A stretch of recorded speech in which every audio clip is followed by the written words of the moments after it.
Selamat pagi mahasiswa yang dikasihi oleh Tuhan Yesus.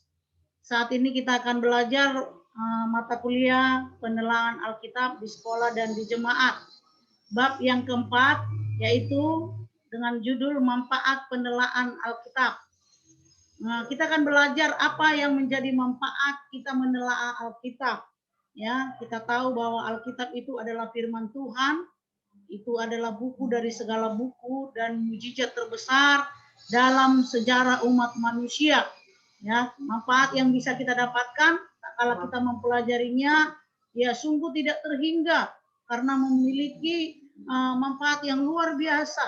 Ya, kita boleh melihat bahwa Alkitab itu adalah firman Tuhan, di mana Allah sendiri yang berbicara kepada manusia melalui orang-orang yang dipilih untuk menuliskannya ya oleh pertolongan Roh Kudus. Maka kita boleh melihat bahwa Alkitab itu ya memberikan kekuatan, ya, menuntun kita kepada kebenaran, menyatakan kesalahan, yang mendidik kita dalam kebenaran.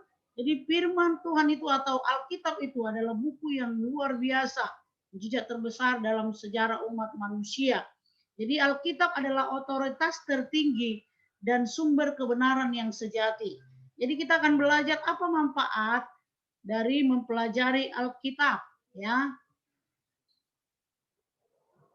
Ada 10 manfaat yang akan kita bahas pada pagi hari ini dalam mata kuliah kita, yaitu penelaahan Alkitab. Manfaat yang pertama kita mempelajari Alkitab, yang pertama adalah itu menuntun pada jalan keselamatan, ya. Di dalam 2 Timotius 3:15 ya dikatakan, Matius 4 ayat 4, yaitu bahwa mendidik kita kepada kebenaran, menuntun kita kepada kebenaran, mendidik kita, bahkan menyatakan kesalahan kita. Jadi menuntun kepada jalan keselamatan. Alkitab memberitahukan kepada kita ya bagaimana dari mana manusia berasal dan bagaimana manusia akan berakhir. Dan Alkitab memberitahukan kita bahwa semua manusia itu telah berdosa ya di bawah hukuman yang kekal. Roma 3:23. Dan karena Allah kudus, maka ia menghukum semua orang yang berdosa, ya. Allah menghukum semua orang yang berdosa. Alkitab juga memberitahukan ya, karena kasihnya yang begitu besar, maka Allah merelakan anaknya yang tunggal menggantikan semua manusia yang dihukum, sehingga kita dengan anaknya yang tergantung di kayu salib, yang aturannya kita oleh kita lah ya, oleh kita akan mengalami hukuman maut, hukuman dosa itu, tetapi ditanggung oleh Allah sendiri, anaknya sendiri, sehingga oleh bilurnya, oleh darahnya, maka kita boleh keselamatan. Dan Alkitab juga memberitahukan bahwa hanya Yesus jalan keselamatan ya tersedia melalui kematian Yesus Kristus di kayu salib, dan setiap orang yang percaya kepadanya pasti diselamatkan. Sekali lagi, manfaat kita mempelajari Alkitab menuntun kita kepada jalan keselamatan, sehingga manusia menyadari bahwa tiada keselamatan tanpa pengorbanan Kristus, tiada keselamatan tanpa karya Kristus. Jadi dituntun kita kepada keselamatan, bagaimana pengorbanan Tuhan kepada manusia yang berdosa, yang hina, tetapi Tuhan menggantikan segala sesuatunya lewat kematian Yesus di kayu salib, sehingga kita beroleh keselamatan. Itu sebabnya Yohanes 14 berkata bahwa akulah jalan keselamatan dan hidup. Tidak ada sampai kepada Bapa kalau tidak melalui aku. Ya, itu ayat 6. Ya, ayat 6. Jadi saudaraku yang dikasihi oleh Tuhan, mahasiswa yang dikasihi Tuhan, inilah manfaat yang pertama kita pelajari Alkitab, menuntun kepada jalan keselamatan. Jadi sebagai mahasiswa, mari ya kita harus menyadari bahwa keselamatan yang daripada Tuhan yang telah diberikan kepada kita melalui Yesus Kristus, kita harus hargai, sehingga kita berkarya terus bagi Kristus yang telah memberi keselamatan, dan itu kita tahu bahwa Alkitab yang telah membuktikannya. Yang kedua, yaitu menjadikan kita orang Kristen yang kuat. Manfaat yang kedua kita mempelajari Alkitab, yaitu menjadikan kita menjadi orang Kristen yang kuat, ya. Tidak ada seorang pun yang ingin menjadi seorang yang lemah, baik secara fisik ataupun secara rohani. Jadi orang-orang muda yang dikatakan dalam 1 Yohanes 2:14 bukan lagi anak-anak, tapi mereka kuat. Ya, artinya kuat di sini ya bukan hanya secara fisik kuat, tetapi secara roh. Dan kita bisa kuat sebab firman Tuhan diam di dalam kita dan kita mampu mengalahkan si jahat. Ya, itu berarti bahwa ketika kita dipenuhi dengan firman, ya, maka kita akan memiliki kekuatan iman sehingga kita akan terus menerus ya bisa mengalahkan keinginan daging, keinginan dosa dan pencobaan. Jadi sebagai orang yang percaya supaya memiliki kekuatan rohani, maka Alkitab harus selalu kita baca, kita renungkan, kita lakukan, kita terapkan dalam hidup kita. Jadi harus dibaca, dipelajari, dihafal ya dan dilakukan ya. Yesus Kristus adalah contoh ketika dia dicobai oleh iblis, maka dia memakai senjata firman Allah ya, mengalahkan iblis. Ketika dia dicobai sampai beberapa kali, maka dia selalu berkata ya, ada tertulis ya.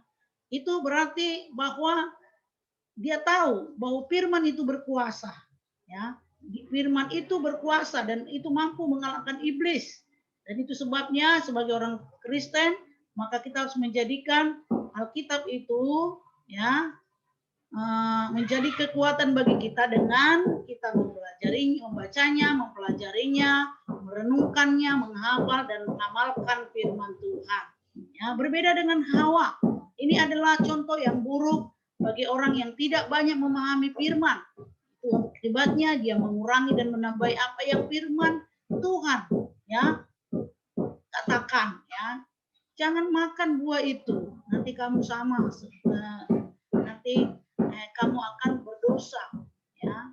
Tetapi iblis akhirnya memperalat ya, memperalat si Hawa karena kurangnya pengertian akan firman Tuhan, makanya si Hawa akhirnya menjadi lemah dan itulah dimanfaatkan kelemahan si Hawa, itulah dimanfaatkan oleh iblis untuk menggoda si Hawa ya.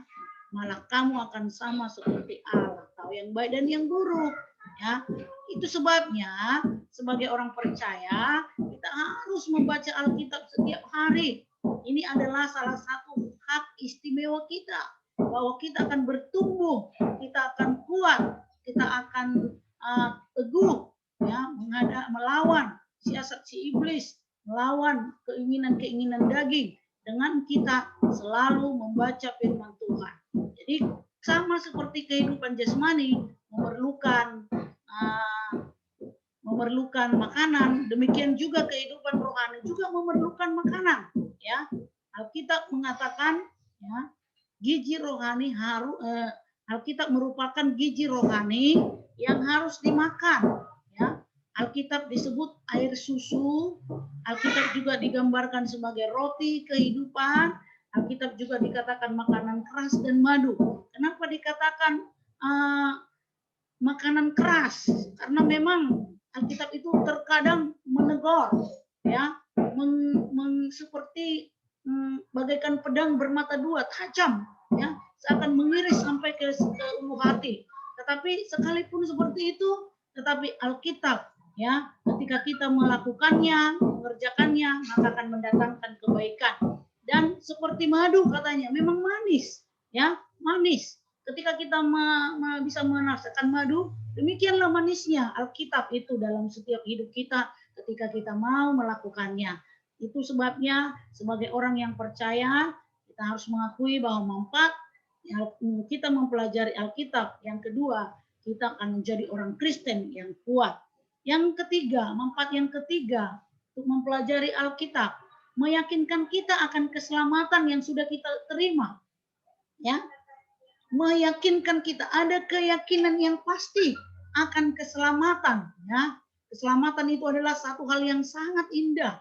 Itu adalah anugerah Tuhan yang kita terima dengan cuma-cuma, sehingga kita boleh merasakan bagaimana bukan karena kuat dan gagah kita memperoleh keselamatan itu. Itu hanya anugerah semata-mata daripada Yesus, ya. Bahkan itu sebabnya, ya, kita harus memiliki keyakinan teguh akan Alkitab, ya, bahwa keselamatan kekal yang Tuhan sudah anugerahkan kepada kita ketika kita percaya dan bertobat, maka kita sudah diselamatkan, ya. Orang Kristen yang mempunyai keyakinan yang pasti bahwa Yesus telah menyelamatkan hidupnya, ya, sama seperti tadi lewat kematian anaknya, maka kita beroleh keselamatan setiap yang percaya kepadanya, ya. Jadi keyakinan penuh, perlu keyakinan akan keselamatan, ya, sama seperti sesuatu hal. Kalau kita pegang sesuatu tapi kita tidak yakin bahwa itu kita tidak miliki, maka itu sia-sia. Tetapi sebagai orang percaya, kita punya keyakinan ketika kita baca Alkitab bahwa Alkitab itu adalah firman Allah, bahwa keselamatan yang sudah diberikan oleh Tuhan ada semuanya tertulis dalam Alkitab oleh karena Kristus, bukan karena kekuatan kita, gagah kita, tetapi itu diberikan cuma-cuma oleh Kristus kepada setiap yang percaya. Jadi ada keyakinan teguh, tidak lagi goyah, ya. Keselamatan itu hanya di dalam Yesus. Jadi meyakinkan kita bahwa keselamatan yang kita terima itu adalah benar-benar pasti, jelas kepada setiap orang yang percaya kepadanya. Jadi miliki keyakinan itu dengan mempelajari Alkitab. Saudara jangan ragu lagi akan keselamatan. Saudara akan yakin teguh bahwa Yesus yang saudara percaya, yang sudah saudara percaya dan akui itu sebagai juru selamat, yang menikmati kepastian akan keselamatan, keyakinan penuh itu akan kasih karunia-Nya kepada kita. Yang keempat yaitu kita mempelajari Alkitab. Yang keempat, memberikan keyakinan dan kuasa dalam doa, ya. Ini juga memberi keyakinan dan kuasa, ya. Dikatakan di sini bahwa jika kamu tinggal, Yohanes 15 ayat 7, jika kamu tinggal di dalam aku dan firman-Ku tinggal di dalam kamu, mintalah apa saja yang kamu kehendaki dan kamu akan menerimanya. Itu berarti bahwa melalui pemahaman Alkitab, doa-doa kita lebih berkuasa dan efektif. Jadi artinya Alkitab itu kita yakini penuh. Firman Tuhan tadi berkata, jika kamu tinggal di dalam aku, kita harus percaya bahwa kita sudah tinggal di dalam Kristus. Maka firman Tuhan berkata, mintalah apa saja yang kamu kehendaki. Sehingga ketika firman Tuhan mengajarkan mintalah, maka kita percaya bahwa ketika kita meminta kepada Tuhan melalui doa-doa kita, maka kita percaya bahwa doa itu berkuasa, ya. Doa itu berkuasa sehingga kita akan lebih efektif lagi untuk lebih mempelajarinya, sehingga kita lebih mengenal kehendak Tuhan. Dan akibat dari belajar, akibat dari kita selalu berdoa, maka kita akan belajar bagaimana caranya, ya. Akibat kita selalu mempelajari firman, maka kita akan mengetahui bahwa kita akan lebih lagi belajar bagaimana cara berdoa yang benar, karena Tuhan juga mengajarkan kita bagaimana cara berdoa. Jadi yang keempat, ya, yang keempat, bagaimana manfaat Alkitab itu memberikan keyakinan dan kuasa dalam doa, ya. Selanjutnya manfaat yang kelima, memberitahu kita bagaimana menyucikan diri dari dosa, ya.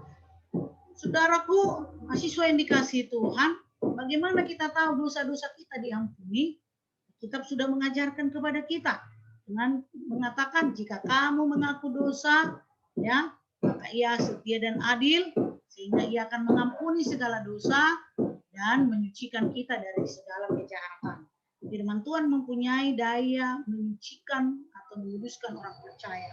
Artinya Alkitab memberitahukan kita bahwa Tuhan, ya, akan mengampuni segala dosa kita, akan menyucikan segala kejahatan kita, asal kita, ya, mengaku, pengakuan. Jadi ini memberitahukan bagaimana kita menyucikan dosa. Sehingga lewat kita membaca firman, bahwa berarti sebagai orang percaya, kita harus mengakui dosa kita. Jangan disembunyikan dosa. Ya, jangan disembunyikan. Tidak ada yang tersembunyi di hadapan Tuhan. Semuanya terbuka. Sebagai orang Kristen, kita harus mengetahui bahwa dosa akan membawa kita kepada kebinasaan. Jadi, tetapi jika ada pengakuan yang nyata dari kita bahwa kita adalah orang yang berdosa dan mengakui dosa kita, maka Dia akan setia dan adil. Dia akan mengampuni kita dan akan menyucikan kita. Jadi dengan mempelajari Alkitab bahwa Allah sanggup menyucikan dosa kita, Allah sanggup untuk menyucikan kita akan dosa. Jadi mari belajar Alkitab. Dengan belajar Alkitab kita yakin penuh bahwa kita tahu bagaimana Tuhan menyucikan kita dari dosa dengan adanya pengakuan dari diri kita sendiri. Jadi kebenaran Alkitab itu adalah antivirus dan obat penawar untuk dosa. Jika kita ingin menjauh dari dosa, mendekatlah kepada Allah. Artinya demikian bahwa Alkitab itu bisa mengingatkan kita, karena ketika kita ingin mau jatuh dalam dosa dan kita tahu bahwa firman Tuhan akan menjadi suatu penangkis, penangkis dari dosa itu. Dengan kita kuat di dalam firman, maka kita bisa mengalahkan keinginan-keinginan dosa, keinginan-keinginan daging. Sekali lagi, manfaat yang kelima, kita mempelajari Alkitab, maka Alkitab itu memberitahukan kita bagaimana kita menyucikan dosa. Kemudian yang keenam, manfaat yang keenam, mempelajari Alkitab memberikan kita sukacita Tuhan. Ya, salah satu berkat dari kehidupan orang Kristen adalah sukacita. Ya, firman Tuhan berkata, bersukacitalah senantiasa. Sekali lagi aku katakan, bersukacitalah. Sukacita itu, ya, itu kita dapatkan, sukacita yang sejati kita dapatkan hanya di dalam Yesus. Ya, semuanya di dalam Yesus. Berita-berita kebaikan Tuhan, kabar baik, ya, kabar keselamatan, ya, yang diberikan oleh Tuhan kepada umat manusia yang berdosa. Bukankah itu sukacita yang besar? Sukacita yang luar biasa ketika kita mendengar berita baik bahwa Yesus adalah jalan keselamatan. Dia menyerahkan hidupnya bagi manusia yang berdosa. Selagi masih berdosa, Dia tanggung dosa kita, Dia gantikan dengan dirinya. Bukankah itu hal yang luar biasa? Dan kita bersukacita karena aturannya kita sendirilah yang akan menanggung dosa itu, tapi Dia ganti dengan dirinya. Inilah sukacita kita, ya. Jadi mahasiswa yang dikasih oleh Tuhan Yesus, Tuhan rindu supaya sukacita kita akan semakin melimpah ketika kita membaca firman Tuhan, ketika kita merenungkannya, melakukannya, semakin melimpahlah sukacita kita, sehingga tidak akan ada lagi ketakutan, kekhawatiran, bahkan tidak ada lagi rasa putus asa. Kenapa?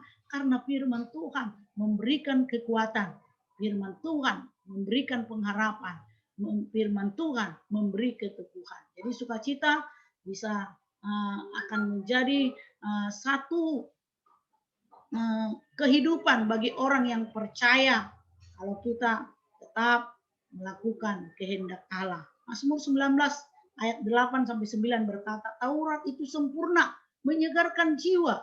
Jadi firman Tuhan itu sempurna, menyegarkan jiwa.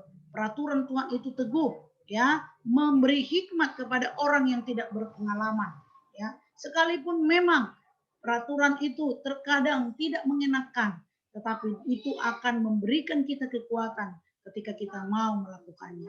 Titah Tuhan itu tepat, firman Tuhan itu tepat, ya, menyukakan hati. Jadi firman itu menyukakan hati.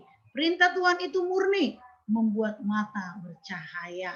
Artinya ketika kita mau melakukan firman Tuhan, ya, dengan kesungguhan, dengan kemurnian, maka saya percaya, kita semua percaya, akan membuat mata kita bercahaya. Ada perubahan dalam sikap, dalam senyum, dalam perkataan, dalam kehidupan. Firman memberikan sukacita.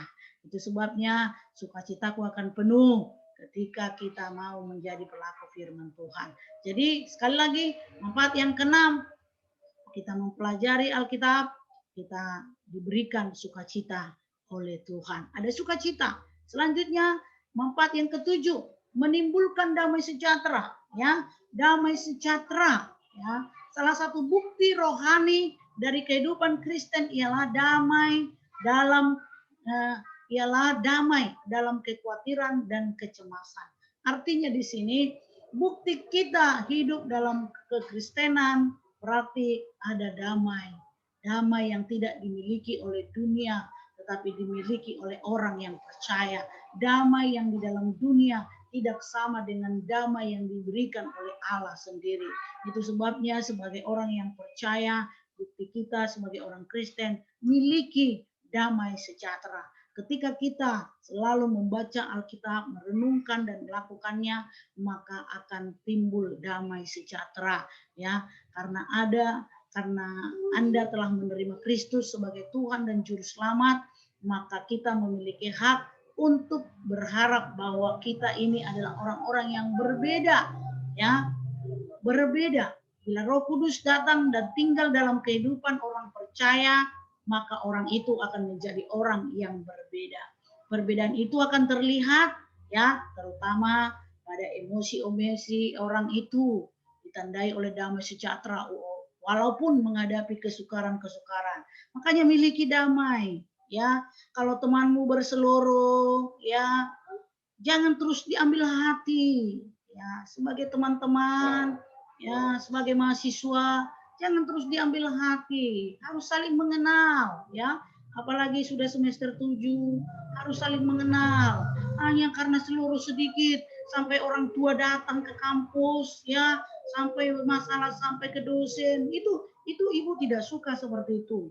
Jadi miliki damai, baca Alkitabmu, sehingga ketika engkau baca Alkitab, bahkan engkau merenungkan Alkitab itu apa maknanya dalam hidupmu. Makanya ibu suruh kalian selalu saat teduh setiap hari, ya, saat teduh pelajari Alkitab, baca Alkitabmu, berdoa, ambil hikmah dari apa yang engkau dapat ketika engkau membaca Alkitab setiap hari. Maka saya percaya hatimu akan dipenuhi damai sejahtera. Jadi inilah yang dikatakan oleh firman Tuhan, ya. Yesus berkata, semuanya ini kukatakan kepadamu supaya kamu memperoleh damai sejahtera dalam aku. Dalam dunia kamu menderita penganiayaan, tetapi kuatkanlah hatimu. Aku telah mengalahkan dunia. Artinya di sini, ya, ketika damai sejahtera Tuhan memerintah dalam hidup kita, kesulitan apapun, penderitaan apapun, pencobaan apapun, itu sudah lebih dahulu dikalahkan oleh Kristus dan dia menang. Demikian kita, damai sejahtera mampu mengalahkan segala sesuatunya. Sekali lagi, miliki damai sejahtera. Damai sejahtera yang daripada Tuhan membuat engkau berpikir positif, membuat engkau berpikir jernih, membuat engkau berpikir pikiran Kristus, sehingga, ya, tidak mudah tersinggung, ya, tidak mudah emosi, marah, ya, tetapi tetap miliki damai sejahtera itu dengan belajar mempelajari Alkitab, baca, renungkan, dan lakukan. Amin. Ya, sekarang manfaat yang ke-8 daripada kita mempelajari Alkitab, membimbing kita dalam membuat keputusan-keputusan dalam kehidupan kita. Ya, hidup ini penuh dengan keputusan, ya, keputusan-keputusan yang kurang penting, keputusan-keputusan yang penting. Jadi ada berbagai keputusan yang harus kita ambil dalam hidup kita ini, ya. Hidup kita harus penuh dengan keputusan-keputusan. Misalnya kalau engkau mau ke sekolah, ya, engkau putuskan apakah engkau tidak ke sekolah atau tidak, itu keputusan. Atau mungkin keputusanmu untuk masuk ke teologi atau PAK, itu juga keputusan, ya. Sehingga kita tidak salah dalam mengambil keputusan. Misalnya engkau mau melakukan sesuatu, ya, maka kita minta keputusan-keputusan untuk tidak salah dalam mengambil keputusan, tidak salah dalam melangkah. Misalnya dalam berpacaran juga, untuk mengambil keputusan, tepatkah Tuhan ini pacar yang engkau pilih? Itu juga harus ada keputusan. Dan Tuhan akan membimbing kita untuk mengambil satu keputusan apapun dalam hidup kita. Bahkan untuk menikah, ya, untuk menikah, untuk mencari pasangan hidup juga harus mengambil keputusan-keputusan. Karena salah memutuskan, salah mengambil keputusan, maka akan fatal akhirnya. Itu sebabnya Alkitab mampu membimbing kita membuat keputusan-keputusan dalam hidup kita. Apa yang harus kita lakukan, apa yang harus kita perbuat. Dan firman itu, itulah yang akan mempermudah kita untuk membuat keputusan. Kita baca firman, dan firman itu mampu menuntun kita apa yang harus kita lakukan dan perbuat. Itu sebabnya Mazmur 119 ayat 105 berkata, firman-Mu itu pelita bagi kakiku dan terang bagi jalanku. Sebagai orang yang percaya, maka jadikan firman itu menjadi pelita bagi kakimu, penuntun bagi jalanmu. Apakah yang kulakukan ini salah Tuhan? Atau tidak? Alkitab akan mampu memberi jawaban itu. Apakah ini menjadi terang atau menjadi kegelapan? Alkitab mampu menuntun langkahmu. Oleh sebab itu, sekali lagi manfaat dari Alkitab membimbing kita dalam membuat keputusan-keputusan dalam kehidupan kita. Maka percaya, ya, Tuhan akan menuntun kita sehingga kita akan menjadi orang-orang yang tidak salah mengambil keputusan, tetapi keputusan yang terbaik yang dituntun oleh Tuhan yang membawa kita kepada kebahagiaan dan keberhasilan. Dan yang kesembilan, manfaat daripada mempelajari Alkitab, yang kesembilan adalah menyebabkan Anda dapat menyatakan iman Anda. Ya, kebanyakan orang yang Anda temui tidak mengetahui kebenaran Alkitab. Banyak di antaranya yang mempunyai pertanyaan-pertanyaan atau keraguan-keraguan dan memerlukan seseorang yang benar-benar mengetahui. Alkitab itu membimbing mereka, memberi kebenaran Alkitab kepada siapapun di zaman ini merupakan pelayanan yang sangat penting. Itu sebabnya sebagai orang percaya, saudara harus memperlengkapi diri sebaik mungkin untuk membimbing orang yang tersesat dalam kebenaran. Ya, banyak orang-orang tidak mengetahui tentang Alkitab, tentang kebenaran. Mereka masih ragu, mereka masih mempertanyakan, ya, mengenai Alkitab, dan mereka perlu bimbingan. Ya, perlu bimbingan. Itu sebabnya Alkitab itu bisa menyatakan iman Anda, imanmu. Ya, itu sebabnya engkau siapkan hatimu untuk membimbing orang-orang yang masih jauh tidak ada pengertian tentang Alkitab. Karena kurangnya pengertian nanti bisa tersesat. Ya, bisa membawa kita kepada kesesatan, bisa diombang-ambingkan oleh angin pengajaran. Lihat pengajaran-pengajaran sekarang banyak yang timbul yang membuat orang-orang yang tidak kuat di dalam Alkitab firman Tuhan, maka mereka akan terseret dalam kesesatan itu. Sebagai orang yang percaya, kamu ditantang untuk belajar lebih sungguh. Sebagai mahasiswa, ya, menelaah Alkitab itu perlu. Jangan kita hanya baca, telaah. Itu sebabnya kita telaah, kita renungkan apa maksud firman ini, apa hubungan firman ini, apa yang harus aku kerjakan lewat firman ini, apa. Jadi ada penafsiran yang bukan ditafsir oleh diri sendiri, tetapi oleh pertolongan Roh Kudus. Maka kita akan mengetahui apa maksud dari firman yang kita renungkan itu. Itu sebabnya sebagai mahasiswa, firman Tuhan berkata, siap sedialah pada segala waktu untuk memberi tanggung jawab kepada tiap-tiap orang yang meminta pertanggungjawaban dari kamu tentang pengharapan yang ada padamu. Tetapi haruslah dengan lemah lembut dan hormat. Arti lemah lembut dan hormat, maka jangan katakan, kau tidak tahu apa-apa, kau tidak mengerti, bodoh. Jangan. Bimbing mereka dengan lemah lembut, bimbing mereka dengan hormat, maka mereka akan tahu jalan keselamatan. Tahu untuk menyatakan iman yang sesungguhnya, tidak lagi lari dari imannya.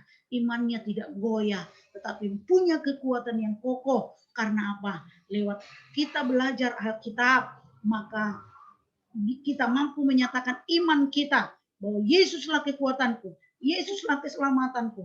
Aku tidak akan goyah. Jadi satu-satunya jalan agar dapat menjawab mereka yang bertanya, yang mungkin mencemooh atau yang ingin tulus mencari kebenaran, siap sedia untuk menjawab dengan membaca, merenungkan firman Allah setiap hari. Yang ke-10, yang terakhir, makna daripada kita mempelajari Alkitab, manfaatnya menjamin keberhasilan kita. Ya, setiap orang yang berhasil, mahasiswa yang dikasih oleh Tuhan, saya percaya saudara ingin berhasil, ya. Dan kabar baiknya adalah Tuhan menginginkan kita berhasil, bahkan bersedia membawa Anda pada keberhasilan sejati.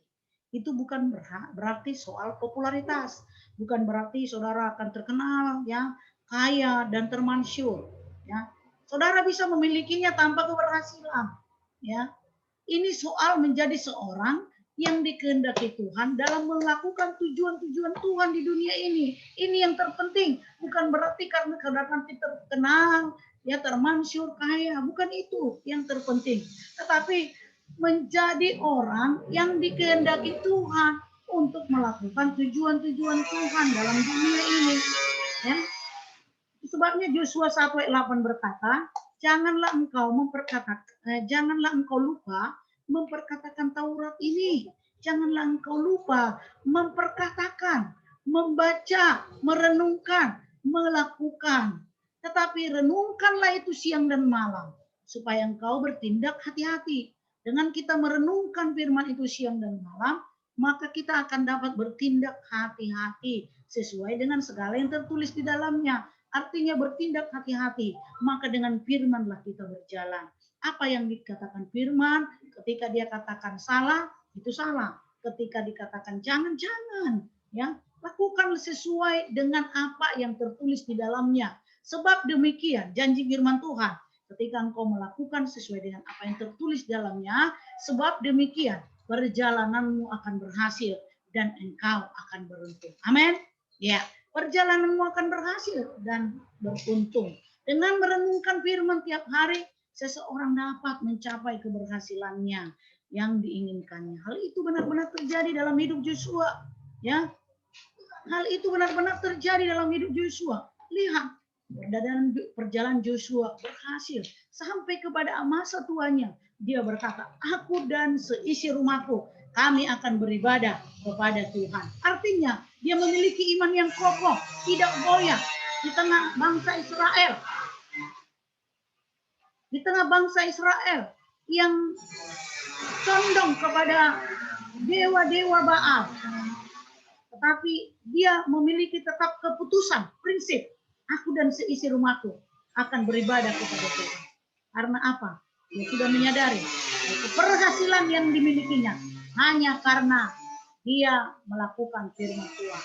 Oleh karena itu, sebagai mahasiswa, mari kita harus, ya, melakukan firman Tuhan sehingga perjalananmu berhasil dan beruntung. Mazmur 1 ayat 1-3 berkata, berbahagialah orang yang tidak berjalan menurut nasihat orang fasik, yang tidak berdiri di jalan orang berdosa, dan yang tidak duduk dalam kumpulan pencemooh. Tetapi kesukaannya ialah Taurat Tuhan, firman Tuhan, dan yang merenungkan Taurat itu siang dan malam.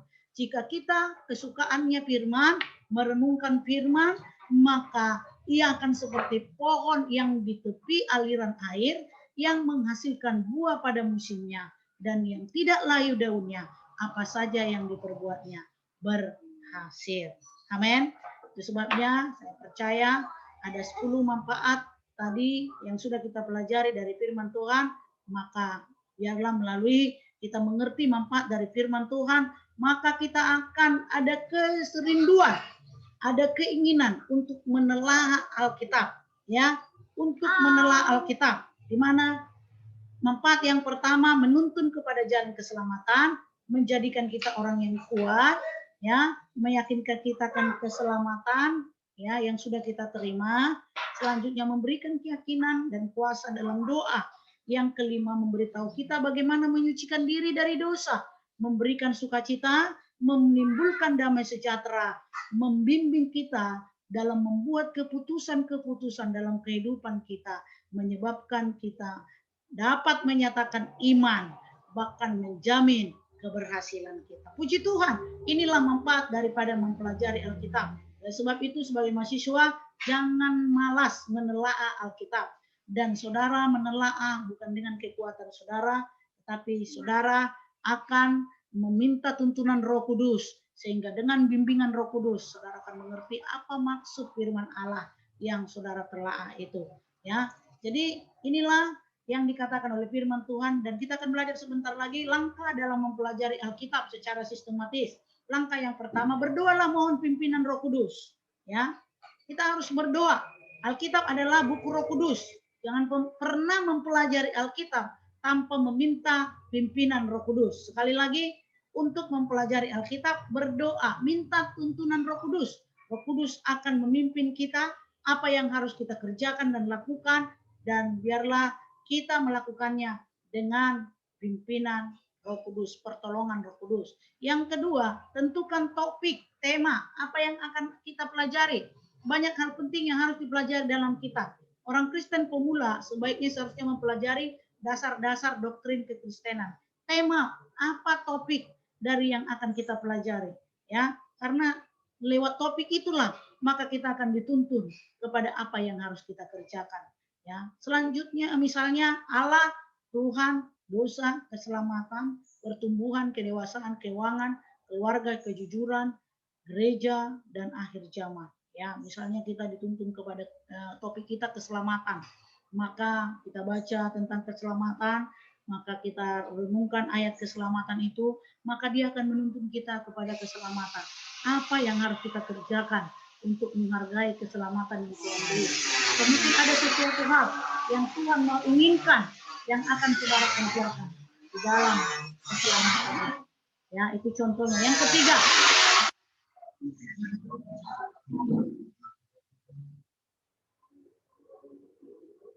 bacalah kitab itu seluruhnya dengan cermat. Ya. Lakukanlah hal ini berkali-kali untuk menangkap ruang lingkup umum kitab tersebut dalamnya. Baca dengan cermat, baca dengan teliti, baca dengan baik. Jangan sekedar dibaca dengan cermat. Ya, lakukanlah ini berkali-kali, jangan sekali, untuk menangkap, ya, apa dalam ingatan kita, apa maksud dari firman. Yang keempat, pahami Alkitab itu secara, ya, literal atau hurufiah. Baca dan pelajari Alkitab seperti apa yang tertulis. Tetapi jangan lupa, Alkitab sekali menggunakan bahasa alegoris, ya, hiperbola dan metafora. Jadi dalam Alkitab terkadang menggunakan bahasa alegoris, hiperbola dan metafora, ya. Jadi kita harus pahami maksud Alkitab, jangan salah tafsir, ya, secara literalnya, secara hurufiahnya. Kita harus tahu itu. Selanjutnya, tafsirkan Alkitab dengan ayat-ayat Alkitab lainnya. Tidak ada ayat Alkitab yang kontradiksi, saling bertentangan. Ayat-ayat Alkitab saling melengkapi.